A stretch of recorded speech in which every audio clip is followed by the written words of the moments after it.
नमस्कार दर्शक बंधु मुई ज्योत्स्ना स्वागत करुच्ची मो यूट्यूब चैनल को।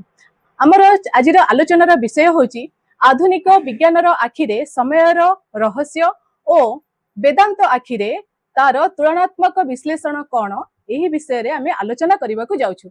आम सहित आउ जने बंधु जोड़ी हेचंती जे कि ब्रह्मपुर इरिगेशन डिपार्टमेंट रे इंजीनियर अछंती श्रीयुक्त दीपक कुमार नायक। आपण को स्वागत करुछि। से तो सेही महानुभव सेही दार्शनिक जोड़ी हेके अछंती। आसंतु स्वागत करिबा सेही महानुभवं को एवं सुनिबा तांकरी मुखरु। सर नमस्कार। नमस्कार। श्रीयुक्त साहू आलोचनार विषयटी थिला जे आधुनिक आखिरे समयर रहस्य और वेदांत आखिरे तार तुलनात्मक विश्लेषण कोन ए विषय रे हमर चर्चा आज करिवार अछि। तेनु आपण आम दर्शक बंधु माननकु एही विषय रे जणांतु। स्टीफेन हॉकिंग्सଙ୍କର समय आकाश संबंधରେ जो उद्घोषणा सी गोटे विचित्र उद्घोषणा साधारण जनता ताको ग्रहण करेनि बरं अवैज्ञानिक और अजौतिकर मन करेंगे किंतु विज्ञान दृष्टि ताहा शुद्ध एवं प्रमाणित कथाटी है आकाश बिग बैंग पॉइंट रू बिग बैंग विस्फोरण पर ही सृष्टि ताको बुझाइया गले गोटे उदाहरण दि जापर जे गोटे बेलून नियंतु ता उपरे विभिन्न प्रकार डॉट चिन्ह गुड़ाए दिंतु ताको जते फुंकिबे बेलून टी बढ़िबो देखिबे जे प्रत्येक बिंदु ठारू दूर को दूर जाउछन्ति एवं सेतु जदि पवन बाहर करिवे से परस्पर मिलई आस पाखई आछन्ति एवं जते बड़ हबो बेलून टी से गुडा सेते दूर को जाउछि। ए प्रकार घटनाटी महाशून्य रे प्रतिनियत चली एबे मध्य चली एवं सेटाको विज्ञान कहूछि एक्सपेंशन ऑफ यूनिवर्स। प्रति मुहूर्त ब्रह्मांड प्रसारित होछि तार अर्थ आकाश तैयारी होछि केते स्पीड रे आकाश वृद्धि प्राप्त होछि एवं प्रति गैलेक्सी ठारू केते स्पीड रे दूर को जाउछन्ति एवं प्रति सुपर क्लस्टर गैलेक्सी से माने परस्पर ठारू केते दूर को जाउछन्ति से गुडा गति मध्य निरीक्षण करा जाइछि। हबल टेलीस्कोप एबे तार कार्य रे मध्य लागिछि सेथिरु प्रमाण मध्य मिलुछि से गतिर हार केते से कथा मध्य विज्ञान विचार कर सारछि। सेथिपई देखुचंदी जे जोटा को हमें आकाश कहूचे अनंत आकाश कहूचे ए अनंत आकाश धीरे धीरे संकुचित होई दिने गोटे बिंदु पाखरे समाहित हो जाइथिला। ता पूर्व आकाश बोली किछि नथिला केते अजौक्तिकर मन होछि। ता पूर्व समय बोली मध्ये किछि नथिला जेहेतु आकाश नथिला समय आसियो कोडू कारण समय आकाश गोटे एक तत्व तथा मु बुझे दीची जे दूरता को केवल आलोकीय गति रे एका मपा हिच पारियो एवं कोटि कोटि आलोक वर्ष दूर को जमी मपा ही पारुछि सेमिति स्पेस को बेले स्पेस बेले कौन गोटे आटम भितर इलेक्ट्रॉन और न्यूक्लियस जोटा कि छुंची मुनर कोटि कोटि भाग भागे हम सेटा को मध्य ए आलोकीय दूरता रे मपा ही पारुछि। सेकेंड रो केते कोटि भाग भागे सेटा मध्य मपा जाई पारुछि।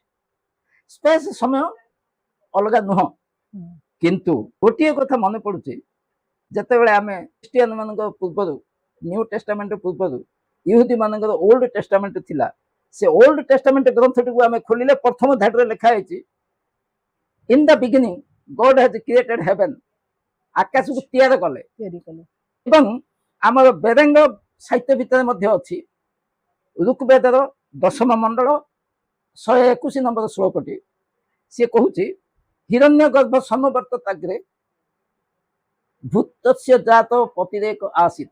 भूतस्य जात अर्थ निर्जीव भूत और भौतिक प्राणी दीडे देख भूत जीव निर्जीव जेते सब सृष्टि ब्रह्मांड रे जेते गैलेक्सी जेते जहाँ आमे सब देखुचे ए जाक सब सृष्टि होबा पूर्व हिरण्यगर्भ नामक जने स्वामी थिले। हिरण्यगर्भ तबे कौन हिरण्यगर्भटा को आश्चर्य माने ताको गोल्डन ओम्ब आ गोल्डन एम्ब्रियो इने सब कहउचंदी किंतु गोटे कथा सत जे अस्तित्वर जीवन अछि नले स्वामी कथा आसला गोटे पतिरे एक आसीत हिरण्यगर्भ नामक गोटे मालिक थिला कि हिरण्यगर्भ कौन अनुमान कले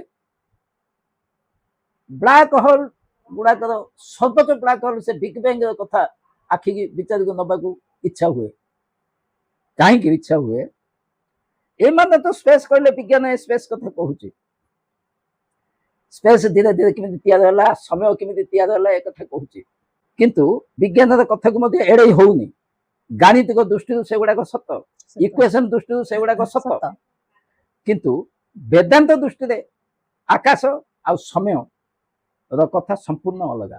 ସାର୍ କ୍ଷମା କରିବେ, ମୁଁ ଏଠାରେ ଆପଣଙ୍କୁ ଟିକେ ରୋକୁଛି।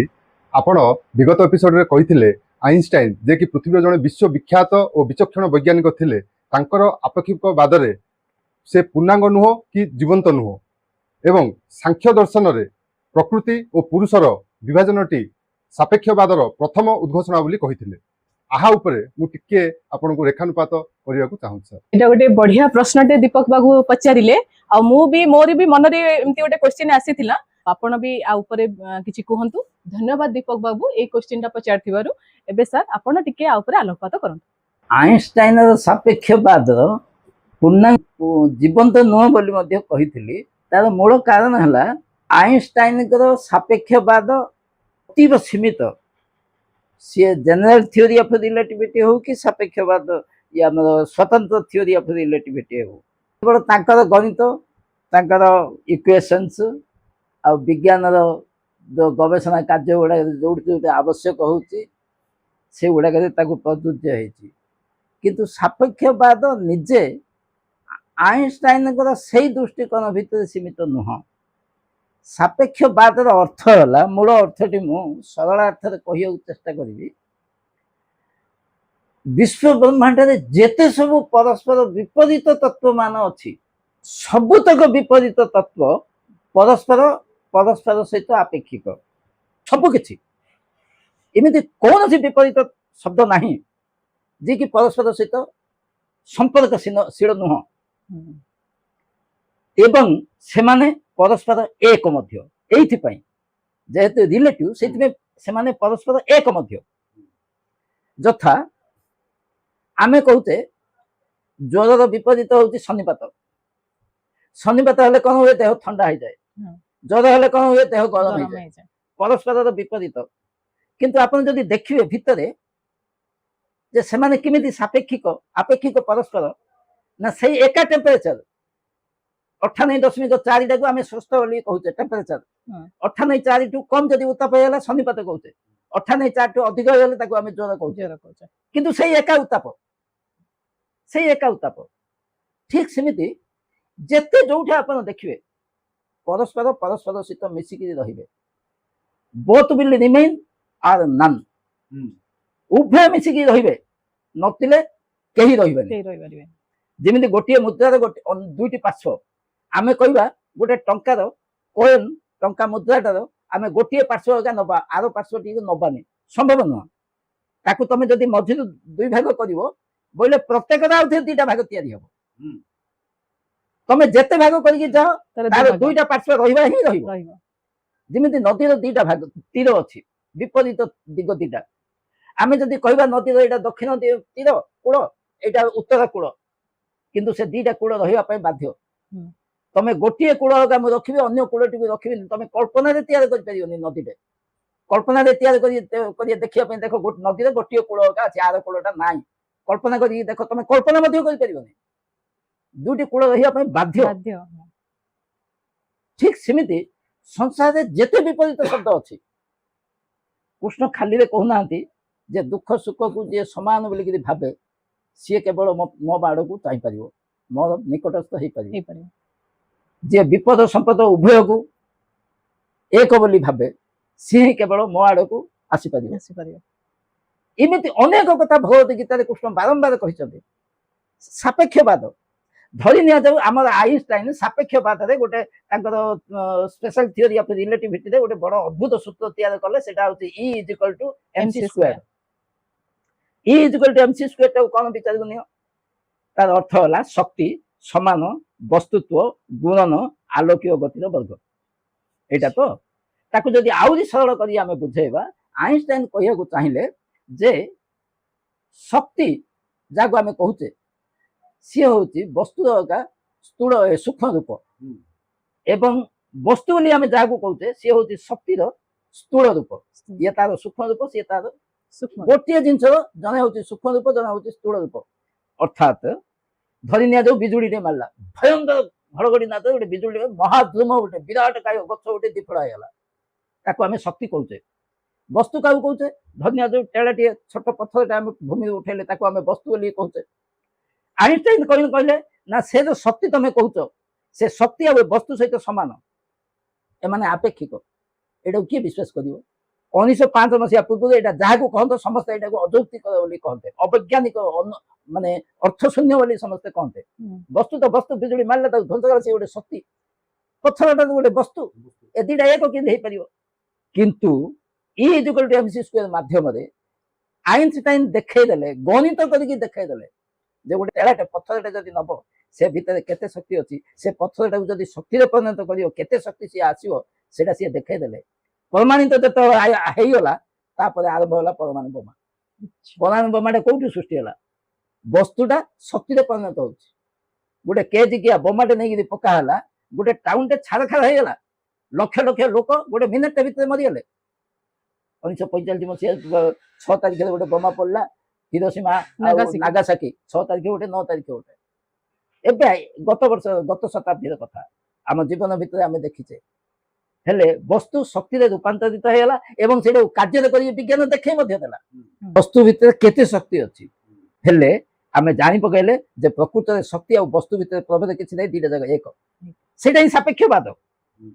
ଠିକ ଯେମିତି ଗୋଟେ କଥା କହିବି, ଯୁଗ ଯୁଗ ଯଦି ସମସ୍ତେ ସବୁବେଳେ ମନ ଗୋଟେ ଅଲଗା ଜିନିଷ, ଦେହ ଗୋଟେ ଅଲଗା ଜିନିଷ, କିନ୍ତୁ ଧୀରେ ଧୀରେ ମଣିଷ ଯେତେବେଳେ ଅତି ଅଧିକ ଉନ୍ନତ ଜ୍ଞାନ ବିଶିଷ୍ଟ ପ୍ରାଣୀ ହେଲା, ସେତେବେଳେ ଦେଖିଲା ଶରୀରର ସୂକ୍ଷ୍ମ ରୂପଟାକୁ ଆମେ କହୁଛେ ମନ, ଆଉ ମନର ସ୍ଥୂଳ ରୂପଟାକୁ ଆମେ କହୁଛେ ଦେହ।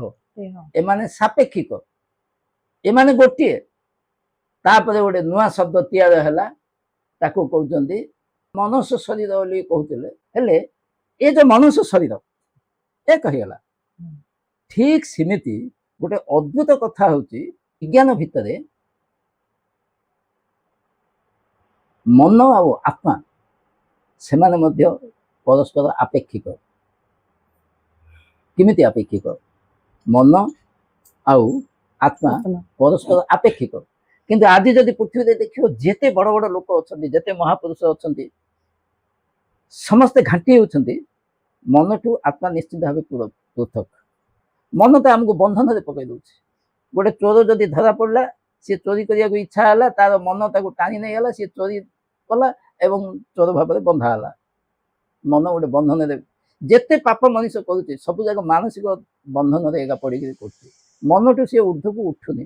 ମନଠୁ ଯେତେବେଳେ ଉର୍ଦ୍ଧ୍ୱକୁ ଉଠିବ ସିଏ ଆତ୍ମା ପାଖରେ ପହଞ୍ଚିବ। ଆତ୍ମା ପାଖରେ ପହଞ୍ଚିଲେ ମନଠୁ ସିଏ ମୁକ୍ତ ହେଇଯାଇପାରିବ। ବିଭିନ୍ନ କଥା କୁହାଯାଉଛି, ମନ ଗୋଟେ ଅଲଗା ଜିନିଷ, ଆତ୍ମା ଗୋଟେ ଅଲଗା ଜିନିଷ। କିନ୍ତୁ ଅଲଗା ହେଲେ ମଧ୍ୟ ସେମାନେ ସାପେକ୍ଷିକ। ସାପେକ୍ଷିକର ଅର୍ଥ କ'ଣ? ସାପେକ୍ଷିକ କେମିତି, କୋଉଠି ସେ ସାପେକ୍ଷିକତା ତମେ ପ୍ରୟୋଗ କରିକି ତାକୁ ଦେଖିପାରିବ? କଥାଟା ହଉଛି ମନ ଆଉ ଆତ୍ମା। ଆତ୍ମା କିନ୍ତୁ କିଏ ଜାଣିପାରିବନି, ଦେଖିପାରିବନି, ଯାଇପାରିବନି, ତା ଉପରେ ଆଲୋଚନା ମଧ୍ୟ କିଏ କରୁନାହାନ୍ତି, ସିଏ ତା ପାଖରେ ପହଞ୍ଚି ହବନି, ଏ ପ୍ରକାର ଆଲୋଚନା ହୁଏ। ଏବେ ମୁଁ ଦେଖୁଥିଲି ଆମର ଯୋଉ UPSC ପରୀକ୍ଷା ଗୁଡାକ ପାଇଁ ପିଲାମାନେ ଯୋଉ ପ୍ରିପେୟାର ହଉଛନ୍ତି, ସେମାନଙ୍କ ପାଇଁ ବିଭିନ୍ନ ପ୍ରକାର କୋଚିଂ ସେଣ୍ଟର ଗୁଡାକ ଖୋଲିଛି। ଗୋଟେ ଆମର ଦିବ୍ୟକୀର୍ତ୍ତି, ତାଙ୍କର କୋଚିଂ ସେଣ୍ଟରରେ ହଜାର ହଜାର ପିଲା ଇଏ କରୁଛନ୍ତି। ତାପରେ ଲକ୍ଷ ଲକ୍ଷ ପିଲା ଥ୍ରୁ ଆଉଟ୍ ଇଣ୍ଡିଆ ଭିତରେ ବସିକି ସେ ତାର ଟିଭିରୁ ମୋବାଇଲରୁ ପ୍ରିପେୟାର ହଉଛନ୍ତି। ସେଇଥିରେ ସିଏ ବେଳେ ବେଳେ ଏମିତି କେତେଟା କୋର୍ସ ଉପରେ ଆଲୋଚନା ହୁଏ, କାରଣ ସେ ପରୀକ୍ଷାରେ ତ ବିଭିନ୍ନ ପ୍ରକାର ଏକ୍ସଟ୍ରା କାରିକୁଲାର ଆଉ ଜେନେରାଲ ନଲେଜ ମଧ୍ୟ କଥା ଉଠେ, ଏ ଧର୍ମ କଥା ମଧ୍ୟ ଉଠେ। ଦିବ୍ୟକୀର୍ତ୍ତି ବାବୁ କହୁଥିଲେ, କହୁ କହୁ ଆମର ଇଏ ବୌଦ୍ଧ ଧର୍ମ ଉପରେ ଅନେକ ଜିନିଷ, ଏତେ ବଡ କୋଚର, ତାକୁ ଧନ୍ୟବାଦ ଦେବା କଥା, ବହୁତ ବଢିଆ ଲୋକ ସିଏ। କିନ୍ତୁ ଅନେକ ଜିନିଷ ଆତ୍ମା ଆମେ ସବଜେକ୍ଟ ପଢିବାର ଆବଶ୍ୟକତା କିଛି ନାହିଁ, ବୁଝି ଏକା ପାରିବାନି, ଛାଡ଼ିଦିଅ ତା କଥା। କିନ୍ତୁ ସିଧାସଳଖ ଯୋଉମାନେ ଭାରତୀୟ ଦର୍ଶନ ଉପରେ ଗୁରୁତ୍ୱ ଦେଇକି ଭିତରେ ପଶିଛନ୍ତି, ଖୋଜିଛନ୍ତି, ଜାଣିବାକୁ ଚାହିଁଛନ୍ତି, ସେମାନେ ଜାଣନ୍ତି ଯେ ମନ ଆଉ ଆତ୍ମା ମଧ୍ୟ ଆପେକ୍ଷିକ। ଆପେକ୍ଷିକ ଥିଓରି ପ୍ରତ୍ୟେକ ଜାଗାରେ ବ୍ୟବହାର ହେଇପାରିବ। ସେଇଥିପାଇଁ ଆଇନଷ୍ଟାଇନ ଯେତେ ମହାନ ବୈଜ୍ଞାନିକ ହେଲେ ମଧ୍ୟ ତାଙ୍କୁ ତାଙ୍କର ଥିଓରି ପାଇଁ, ତାଙ୍କର ଆବିଷ୍କାର ପାଇଁ କୋଟିଏ ପ୍ରଣାମ। ତାଙ୍କ ଉପରେ କହିବାର କିଛି ନାହିଁ, କିନ୍ତୁ ସେ ଯେତିକି କହିଛନ୍ତି ସେଇଟା ଯଥେଷ୍ଟ ନୁହଁ। ତାଠୁ ଅଧିକ ଉନ୍ନତ ଜିନିଷ ମଧ୍ୟ ବେଦ ବେଦାଙ୍ଗ ଉପନିଷଦ ଭିତରେ ଅଛି। ଉଦାହରଣ ସ୍ୱରୂପ ମନ ହଉଛି ଆତ୍ମା ସହିତ କାହିଁକି ଆପେକ୍ଷିକ ନା, ଅବଜେକ୍ଟିଭ ମାଇଣ୍ଡଟା ହଉଛି, ଅବଜେକ୍ଟିଭ ସୋଲ ହଉଛି ମାଇଣ୍ଡ ଏବଂ ସବଜେକ୍ଟିଭ ମାଇଣ୍ଡ ହଉଛି, ଭୁଲ କହିଦେଲି, ଅବଜେକ୍ଟିଭ ସୋଲ ହଉଛି ମାଇଣ୍ଡ ଏବଂ ସବଜେକ୍ଟିଭ ମାଇଣ୍ଡ ହଉଛି ସୋଲ। ସବଜେକ୍ଟ ଅବଜେକ୍ଟ ଭିତରେ ଏକା ପ୍ରଭେଦ। ଫର ଏକ୍ଜାମ୍ପଲ ମୁଁ ଗୋଟେ କଥାଟେ ପଚାରୁଛି ତମକୁ ପଚାରିବି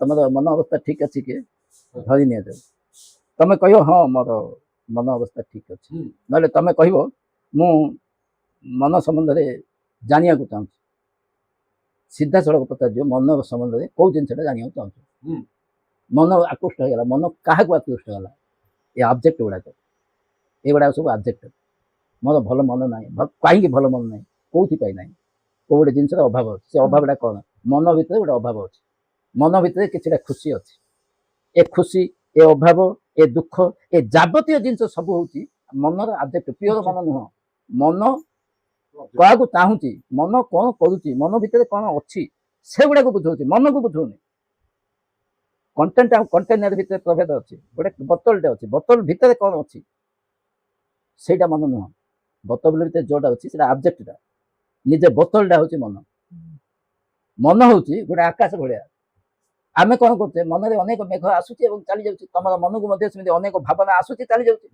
ସେ ଯୋଉ ଭାବନା ଗୁଡାକ ଆସୁଛି ଚାଲି ଯାଉଛି ତମେ ତାକୁ ମନ ବୋଲି ଧରି ଦଉଛ ସେଇଟା ମନ ନୁହଁ ସେ ଧାରଣା ଗୁଡାକ ସେ ଯୋଉ ଥାଟ ପ୍ରୋସେସଟା ଯାହା ଭିତରେ ଅଛି ସେଇଟା ହଉଛି ମନ ଯୋଉ ମନ ଆକାଶ ଭିତରେ ମେଘ ଯାଉଛି ସେ ଆକାଶଟା ହଉଛି ମନ ମେଘ ଗୁଡାକ ମନ ନୁହଁ ଆମେ କ'ଣ କରୁଛେ ମନ କହିଲେ ମନ କ'ଣ ଚାହୁଁଛି ମନ କ'ଣ ଖୋଜୁଛି ମନ କ'ଣ ଦେଖୁଛି ସେ ଜାଗା ସବୁ ଅବଜେକ୍ଟ ସବଜେକ୍ଟ ନୁହଁ ସବଜେକ୍ଟଟା କିଏ ସବଜେକ୍ଟଟା ହଉଛି ବୋତଲଟା ସବଜେକ୍ଟଟା ହଉଛି ଆକାଶଟା ଯାହା ଭିତରେ ମାନସିକ ବସ୍ତୁ ଅଛି ମାନସିକ ବସ୍ତୁ ଗୁଡାକୁ ଆମେ ମନ ବୋଲି ନେଇ ଯାଉଛେ ମନ ଯୋଉଗୁଡାକୁ ଖୋଜୁଛି କିମ୍ବା ଚାହୁଁଛି ଜାଣୁଛି ସେଇଟାକୁ ଆମେ ମନ ବୋଲି କହୁଛେ ସେଗୁଡାକ ମନ ନୁହଁ ମନ ହଉଛି ସାମୂହିକ ଭାବରେ ଗୋଟେ ବିରାଟ ଆକାଶ ଭଳିଆ ସେ ଯୋଉ ଆକାଶ ଭଳିଆ ଯାହାକୁ ଆମେ କହୁଛେ ସିଏ ହଉଛି ଆତ୍ମା ଏ ଯୋଉ ବସ୍ତୁ ଗୁଡାକ ହଉଛି ମନ ହେଲେ ସବଜେକ୍ଟ ଅବଜେକ୍ଟ ଭିତରେ ପ୍ରଭେଦ ବୁଝିଲ ସବଜେକ୍ଟଟା ହେଲା ସେ ମନ ଏକା ମାତ୍ର ଯେତେବେଳେ ସବଜେକ୍ଟିଭ ହେଇଯିବ ସିଏ ହଉଛି ସୋଲ ଯେତେବେଳେ ଆକାଶ ହେଇଯିବ ସିଏ ହଉଛି ଆତ୍ମା ଯେତେବେଳେ ଆତ୍ମାଟା ମଧ୍ୟ ଅବଜେକ୍ଟିଭ ହେଇଯିବ ତାକୁ ଆମେ ମନ ବୋଲିକି କହୁଛେ ତା ଅର୍ଥ ଅବଜେକ୍ଟିଭ ମାଇଣ୍ଡଟାକୁ ଆମେ ମନ କହୁଛେ ସବଜେକ୍ଟିଭ ମାଇଣ୍ଡଟାକୁ ଆମେ ସୋଲ କହୁଛେ ସେଟା କ୍ଲିୟର ହେଲା ନମ୍ବର 1 ନମ୍ବର 2 ହେଲା ତମର ପ୍ରଶ୍ନ ଭିତରେ ଆଜି ଗୋଟେ କଥା ଉଠିଛି ଯେ ବଡ ବଡ ଲେବୋରେଟୋରୀରେ ସେ କାମ କରିଥିଲେ ଆଇନଷ୍ଟାଇନ ଆଉ ବିଶ୍ୱବିଖ୍ୟାତ ଏବଂ ବିଚକ୍ଷଣ ଅଥଚ ତାଙ୍କର ଏ ଯୋଉ ଗବେଷଣା ଭିତରେ ଯୋଉ ସିଦ୍ଧାନ୍ତ ସିଏ ନେଲେ ଏତେ ବଡ ସିଦ୍ଧାନ୍ତ ତା ଉପରେ ଆମେ ତାଙ୍କୁ ଜୀବନ୍ତ କହିବା କି ପୂର୍ଣ୍ଣାଙ୍ଗ କହିବା ନ କହିବା କେମିତି ଠିକ ପ୍ରାସଙ୍ଗିକ କି କଥାଟା ଉଠୁଛି ଆମେ ଏବେ ଆଲୋଚନା ମଧ୍ୟ କଲେ ଜୀବନ୍ତ ନୁହଁ ଏବେ ଧରି ନିଆଯାଉ ସୁଖ ପରେ ସୁଖ ଆସିବ ସୁଖ ପରେ ଦୁଃଖ ଆସିବ ଯଦି ବହୁତ ତୁ ହସୁଛୁ ତ କେତେ ସମୟ ପରେ ତୋର ମେଣ୍ଟାଲିଟି ଏମିତି ସଂକୁଚିତ ହେଇଯିବ ତ ଖାଲିଟାରେ ମଧ୍ୟ ତୁ କାନ୍ଦିବୁ ପରିସ୍ଥିତି ବଦଳିଯିବ ଆପେକ୍ଷିକବାଦ କୋଉଠି ସୀମିତ ନୁହଁ ତଥାପି ଆଇନଷ୍ଟାଇନଙ୍କର ଆପେକ୍ଷିକବାଦକୁ ମୁଁ କାହିଁକି ପୂର୍ଣ୍ଣାଙ୍ଗ କହିଲି ଏଇଥିପାଇଁ ଯେ ଇଏ ଅସୀମ ଏବଂ ଆଇନଷ୍ଟାଇନଙ୍କର ଆପେକ୍ଷିକବାଦ ଅତି ସୀମିତ ପ୍ରତି କ୍ଷେତ୍ରରେ ଆଇନଷ୍ଟାଇନ ମଧ୍ୟ ଅନେକ ଜାଗାରେ ଏ ଟାଇପର ଉଦାହରଣ ମଧ୍ୟ ଦେଇଛନ୍ତି ଜଣେ ପଚାରିଲେ ଯେତେବେଳେ ତାଙ୍କୁ ଆଇନଷ୍ଟାଇନ ଆପେକ୍ଷିକବାଦର ମୂଳ ତତ୍ତ୍ୱଟାକୁ ଠିକ ପୂର୍ତ୍ତ ଭାବରେ ଟିକେ କୁହ ସିଏ କହିଲେ ବୋଇଲେ ଗୋଟେ ସୁନ୍ଦର ଝିଅଟେ ତୁଲେ ପଶିକି ଯଦି ତମେ କଥାବାର୍ତ୍ତା ହବ ତମକୁ ଘଣ୍ଟାଟା ମିନିଟ ଭଳିଆ ଲାଗିବ କିନ୍ତୁ ଗୋଟେ ତତଲା କରେଇ ଉପରେ ଯଦି ତମେ ବସିବ ମିନିଟଟା ଘଣ୍ଟାଟେ ଭଳିଆ ଲାଗିବ ଯଦି ପରୀକ୍ଷା କରିବାକୁ ଚାହୁଁଛ ତାହେଲେ ମୁଁ ଗୋଟେ ସୁନ୍ଦର ଝିଅ ପାଖରେ ବସି କଥା ହଉଛି ତମେ ତତଲା କରେଇ ଉପରେ ବସ ଏହା ହିଁ ସାପେକ୍ଷିକବାଦର ତତ୍ତ୍ୱ କହିବାକୁ ସିଏ ଜୋକ୍ ଗୋଟେ କୌତୁକ କରି କହିଥିଲେ ଏବଂ ସତ୍ୟ ମଧ୍ୟ ଆମେ ଯଦି ଉଚ୍ଚ ଜାଗାକୁ ଯେତେ ଉଚ୍ଚକୁ ଉଠିବା ପଛକୁ ବୁଲିକି ଦେଖିଲା ବେଳକୁ ଠିକ ସେତିକି ମାତ୍ରାରେ ପଛରେ ଗୋଟେ ଗାତ ତିଆରି ହେଇଥିବ ଖାଲଟେ ତିଆରି ହେଇଥିବ ଏବଂ ଖାଲଟେ ନଥାଇକିରି କେବଳ ଉଚ୍ଚତାକୁ ଆମେ ଯଦି ଖୋଜିବା ତିଆରି ହିଁ ହେଇପାରିବନି ସମ୍ଭବ ନୁହଁ ଆଇନଷ୍ଟାଇନ ଯୋଉ ସିଦ୍ଧାନ୍ତ ଗୁଡାକୁ ପ୍ରମାଣିତ କଲେ ତା ଉପରେ ମୁଁ କହୁଛି ଘଟଣାଟା ହେଲା ଆଇନଷ୍ଟାଇନ ତାଙ୍କ ଜୀବଦଶା ଭିତରେ ସିଏ ଅବଶ୍ୟ ପୃଥିବୀର ସବୁଠୁ ବଡ ବୈଜ୍ଞାନିକ ସନ୍ଦେହ ନାହିଁ ଅନେକ ଆବିଷ୍କାର ମଧ୍ୟ କରିଛନ୍ତି ସନ୍ଦେହ ନାହିଁ ତାଙ୍କର ଆବିଷ୍କାର ଗୁଡାକୁ ଅଧିକାଂଶ ଜିନିଷ ଅନେକ ଲୋକ ବୁଝିପାରୁନାହାନ୍ତି ଏଇଥିରେ ମଧ୍ୟ ସନ୍ଦେହ ନାହିଁ କିନ୍ତୁ ଏଡେ ବଡ ବୈଜ୍ଞାନିକ ହେଲେ ମଧ୍ୟ ତାଙ୍କ ଜୀବଦଶା ଭିତରେ କୌଣସି ଗବେଷଣାଗାରକୁ କେବେ ଯାଇନାହାନ୍ତି ଥିଓରିଟିକାଲ ଫିଜିସିଷ୍ଟ ଏବଂ ଥାର୍ଟ ଏକ୍ସପେରିମେଣ୍ଟ ମାଧ୍ୟମରେ ଏକା ସବୁତକ ଆବିଷ୍କାର ସିଏ କରିଛନ୍ତି ଥାର୍ଟ ଏକ୍ସପେରିମେଣ୍ଟ କ'ଣ ଗବେଷଣାଗାରକୁ ଯାଇନାହାନ୍ତି ଥରେ ତାଙ୍କ ଜୀବନରେ ସେ ହାସ୍ ବୋଲି ଜଣେ ବୈଜ୍ଞାନିକ ଯିଏକି ଆଇନଷ୍ଟାଇନଙ୍କର ଗୋଟେ କାମ ଉପରେ କିଛି ଗବେଷଣା କରୁଥିଲା, ସେ ଗବେଷଣାଗାରକୁ ଥରେ ବୋଧେ ଯାଇଥିଲେ କି କ'ଣ, ଯୋଉଠିକି ସିଏ ଯୋଉ ଡିଭାଇସ୍ ଗୁଡାକ ଯୋଉ ଇନଷ୍ଟ୍ରୁମେଣ୍ଟ ଗୁଡାକ ଗବେଷଣାଗାର ଦେଖିଲେ, ମାନେ କିଛି ସେ ବୁଝିପାରିଲେନି କୁଆଡୁ ଆରମ୍ଭ କରିବେ କୋଉଟାକୁ ଧରିବେ, ମାନେ is unable to catch hold of the device. ହେଲେ ମାନେ what it is which it is ସିଏ ବଡ ପାଜଲିଂ ହେଇଗଲେ। ଗବେଷଣାଗାର ସହିତ ପ୍ରକୃତରେ ତାଙ୍କର କେବେ କିଛି ସମ୍ପର୍କ ନଥିଲା। ସେ ଏକାନ୍ତ ଭାବରେ ନିସଙ୍ଗ ଭାବରେ ସେ ନିଜ ଭିତରେ ପଶିକି ହଜି ଯାଉଥିଲେ ଏବଂ ସେଇଥିରୁ ଯୋଉ ନିଷ୍କର୍ଷ ବାହାରୁଥିଲା, ଯୋଉ ସିଦ୍ଧାନ୍ତରେ ସେ ଉପନୀତ ହଉଥିଲେ, ତାପରେ ଆସିକି ବାହାରେ ଲେଖୁଥିଲେ କି ଆଜିର ଆଧୁନିକ ବିଜ୍ଞାନରେ ଆଇନଷ୍ଟାଇନ ବୋଲ କି ତମର ହକିଂସ ବୋଲ, ଏମାନଙ୍କ ମଧ୍ୟ ସବୁ ସେମିତି ଗବେଷଣା କରୁଥିଲେ। ସେଥିପାଇଁ ଗବେଷଣାଗାରର ଅବଦାନ ନୁହଁ ଥିଓରି ଅଫ୍ ରିଲେଟିଭିଟି। ସାର୍, ବିଗତ ଏପିସୋଡରେ ଆପଣ ଅଜ୍ଞ ଉପରେ ଆଲୋଚନା କରିବା ବେଳେ କହିଥିଲେ ଯେ ଏହାକୁ ପରେ ଆଲୋଚନା କରିବା ବୋଲି। ଆଜି ଏହା ଉପରେ ସମ୍ୟକ ଉତ୍ତର ଦେବେ କି? ଅଜ୍ଞର ପ୍ରକୃତ ଅର୍ଥ ହେଲା ଏହାକୁ ନିଜେ କେହି କେବେ ବୁଝିପାରିବେ ନାହିଁ।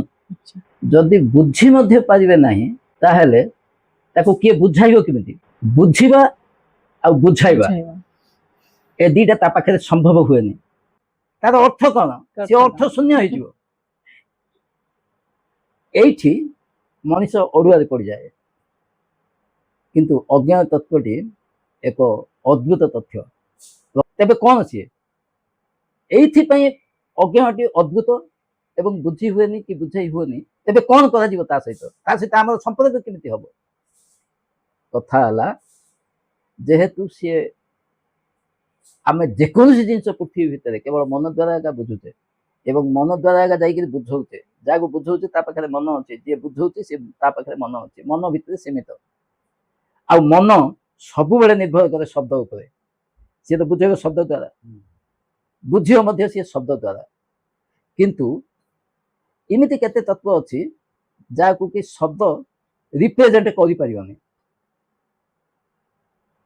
କଥା ହେଲା ଅଜ୍ଞାନ କ'ଣ, ମାନେ ପୃଥକତାଟା କୋଉଠି, ପ୍ରଭେଦଟା କ'ଣ, କୋଉଥିପାଇଁ ବୁଝି ହୁଏନି କି ବୁଝାଇ ହୁଏନି? ତାର ଏକମାତ୍ର ଉତ୍ତର ହେଲା ଅଜ୍ଞାନ ସହିତ ତମେ ଏକ ହୋଇପାରିବ। ତମେ ବୁଝିପାରିବନି କି ବୁଝେଇ ପାରିବନି, କିନ୍ତୁ ତା ସହିତ ତମେ ଏକ ହୋଇପାରିବ। ଏମିତି କେତେ ତତ୍ତ୍ୱ ଅଛି। ଅଜ୍ଞାନ ଏମିତି ଗୋଟେ ରହସ୍ୟ, ତମେ ଯେତେବେଳେ ତା ଭିତରେ ପଶିବାକୁ ଚାହିଁବ, ଭିତରେ ପଶୁ ପଶୁ ଧୀରେ ଧୀରେ ତମ ଭିତରେ ଗୋଟେ ଅଣ୍ଡରଷ୍ଟାଣ୍ଡିଂ ତିଆରି ହବ। ଯୋଉ ଅଣ୍ଡରଷ୍ଟାଣ୍ଡିଂଟାକୁ ତମେ ବାହାରେ ପ୍ରକାଶ କରିପାରିବନି, ସିଏ କେବଳ ଅନୁବୋଧ ବୋଧ ଭିତରେ ଏକା ଆସିବ। ଅଜ୍ଞାନ ଏମିତି ଗୋଟେ ରହସ୍ୟ। ଧୀରେ ଧୀରେ ଧୀରେ ଧୀରେ ତମ ଭିତରେ ଗୋଟେ ଏକ୍ସପିରିଏନ୍ସ ଆସିବ, ତମକୁ ଆମୂଳ ଚୂଳ ବଦଳେଇ ଦବ। ତମେ ସେ ପୂର୍ବ ମଣିଷ ହେଇକିରି ଆଉ ରହିବନି, ଯାହା ଫଳରେ ତମେ ତା ସହିତ ଏକାକାର ହେଇଯିବ। ଅଜ୍ଞାନଟା ଯେମିତି ଗୋଟେ ରହସ୍ୟ, ତା ସହିତ ଏକାକାର ହେଇଗଲେ ତମେ ମଧ୍ୟ ରହସ୍ୟମୟ ହେଇଯିବ। ତମର ବ୍ୟକ୍ତିତ୍ୱଟା ରହସ୍ୟମୟ ହେଇଯିବ, ତମକୁ ମଧ୍ୟ ଲୋକେ ବୁଝିପାରିବେନି। ଅଜ୍ଞାନ ସହିତ ଯୋଉମାନେ ଏକାକାର ହେଇଯାଇଛନ୍ତି, ଏକାକାର ହେଇକି ତମେ ଦେଖ, ଗୋଟେ ଆମେ ଜନ୍ମ ହେଲା ଭଳିଆ ଜନ୍ମ ହେଇଛି, ଆମେ ମଲା ଭଳିଆ ମଧ୍ୟ ସିଏ ମରିଛି, ଦିନେ ଆମେ ମରିବା ସିଏ ମଧ୍ୟ ମରିଛି। ଗୋଟେ ସାଧାରଣ ଗାଈ ଚରାଳି, ତଫାତ କିଛି ନାହିଁ ମଣିଷ ମଣିଷ ଭିତରେ। କିନ୍ତୁ ଗାଈ ଚରାଳିଟେ ସେ ଅଜ୍ଞାନ ସହିତ ଏକ ହେଇଗଲା, ସେଇଥିପାଇଁ ତାକୁ ଆମେ କହୁଛେ ପରମ ବ୍ରହ୍ମ ଶ୍ରୀକୃଷ୍ଣ।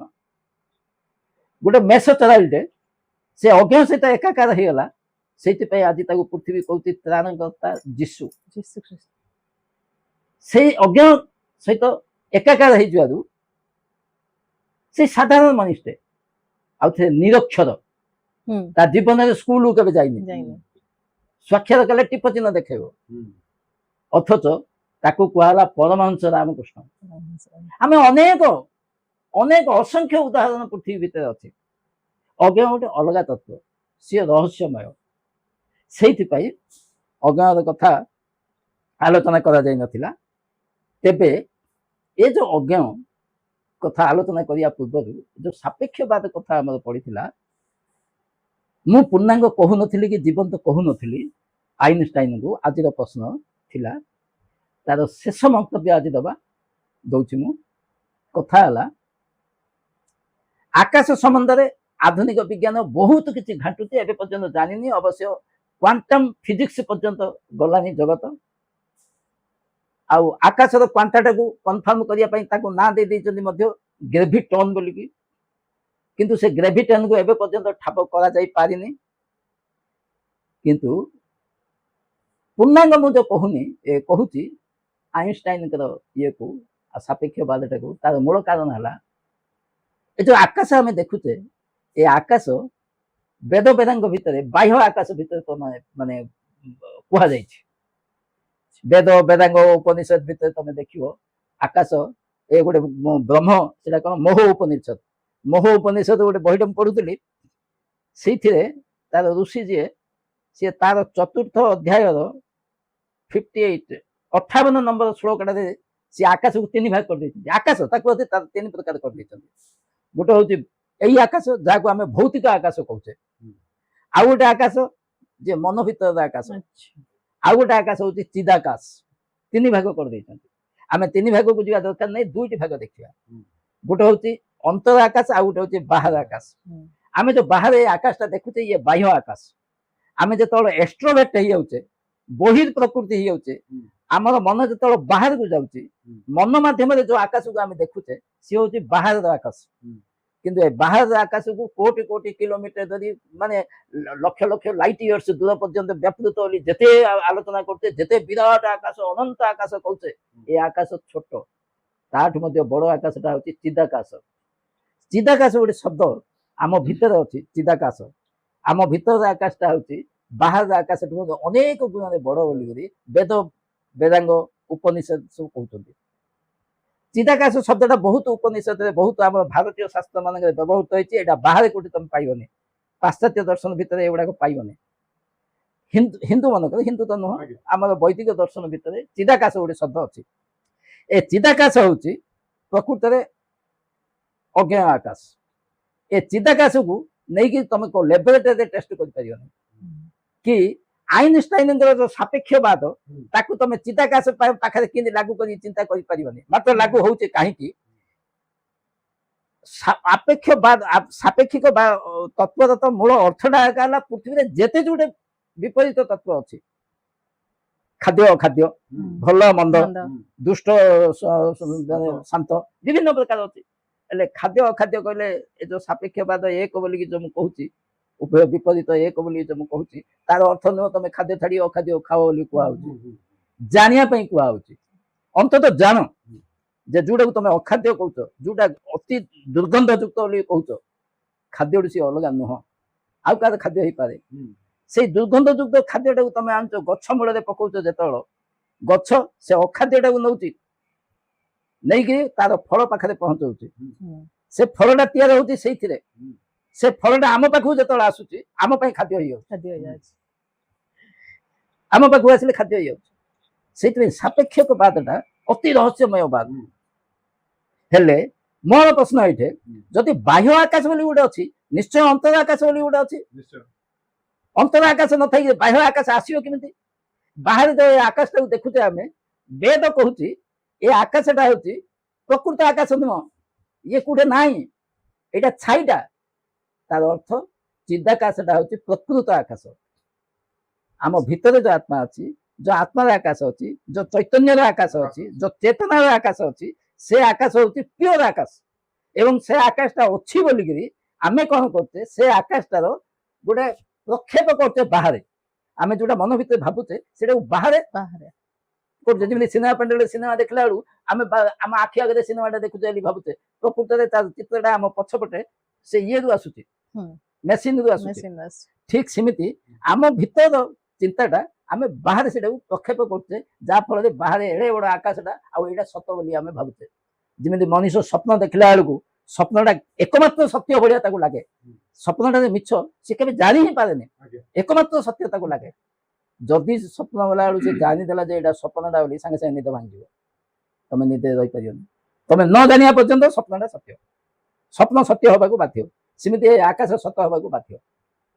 କିନ୍ତୁ ଯେତେବେଳେ ତମେ ଭିତର ଆକାଶକୁ ଯିବ, ଚିଦାକାଶ ଭିତରକୁ ଯିବ, ନିଜ ଭିତରକୁ ଯିବ, ଆଖି ବନ୍ଦ କରି ନିଜ ଭିତରେ ଖୋଜିବ, ଧୀରେ ଧୀରେ ଧୀରେ ଏମିତି ଗୋଟେ ସମୟ ଆସିବ, ତମେ ଦେଖିବ ବାହାର ଆକାଶ କିଛି ନୁହଁ ତା ତୁଳନାରେ। ବାହାର ଆକାଶଟା ମିଥ୍ୟା ଆକାଶଟା। ବୁଦ୍ଧ ଖାଲି କହିନାହାନ୍ତି ମିଥ୍ୟା ମାୟା ସଂସାର। ବେଦ ବେଦାଙ୍ଗ ଉପନିଷଦ ମିଛରେ କହୁନି। ଏ ସବୁ କିଛି ଗୋଟେ ସ୍ୱପ୍ନ ଭଳିଆ। 2 ପ୍ରକାର ସ୍ୱପ୍ନ ଅଛି।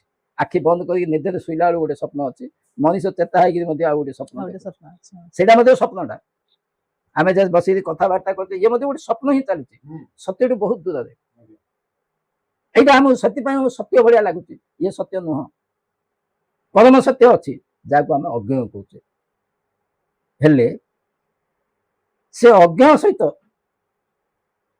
बाट अच्छी रास्ता अच्छी जोगी मैंने अच्छा ध्यान कर तपस्या कर मार्ग अच्छी तार कौशल अच्छी सब वर्णना होती से भितर न पशिया पर्यंत अज्ञ सहित तुम एकाकार हो पार सत्यर ठाब तुम कर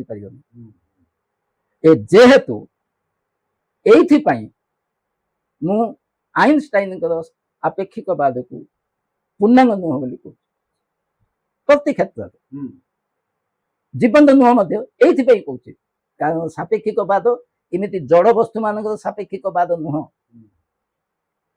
जड़ वस्तु मान भीतर जो सापेक्षिकता सी प्रकृत सापेक्षिकता ना ताठू आहरी गोटे विराट काय जिनस रही फॉर एग्जांपल आम देखा पत्थर आ गोटे जीवंत प्राणीटे प्रभेदटा कौन ना तथ्यटा है अज्ञ एमती गोटे तत्व जे अंतर आकाश आ बाहर आकाश तुम जहाँ को देखुच बाहर सी सब बाहर आकाश भितर अच्छा आत्मार बाहर आकाश किसी बाहर बोल कि ना आत्मार से आम आत्मा को जापारे आत्मार बाहरटा ना आ वस्तुर भितरटा ना गोटे पत्थरटा तुम देखुच तार इनर इज एब्सेंट तार अंतर आकाश एब्सेंट हेले ता भितर तार चेतनाटा केमिति आम से अनुमान आम अनुमान से पहुँच पार कारण तार इनर आकाश ना आत्मा को कहीं आम धरी पारे शुणी पारे देखिपारे बुझीपारे कारण तार बाहर आकाश ना ता अर्थ तार स्थूल रूप ना आम अनुमान ताकू बुझीपार आम सब अनुमान उपर निर्भर करते मन उपर निर्भर करते मन टू ऊपर उठिक आउ गोटे तत्व अच्छी जोड़ा को आम अंतरात्मा अध्यय कहते सहित आम संपर्क तैयार हो पाने आम से कौशल जाने से भितर जावाक मार्ग जाने बेले बेले ये गोटे जोक्स मु कहूँ मोर गोटे फ्रेंड सहित सब जोक्स हुए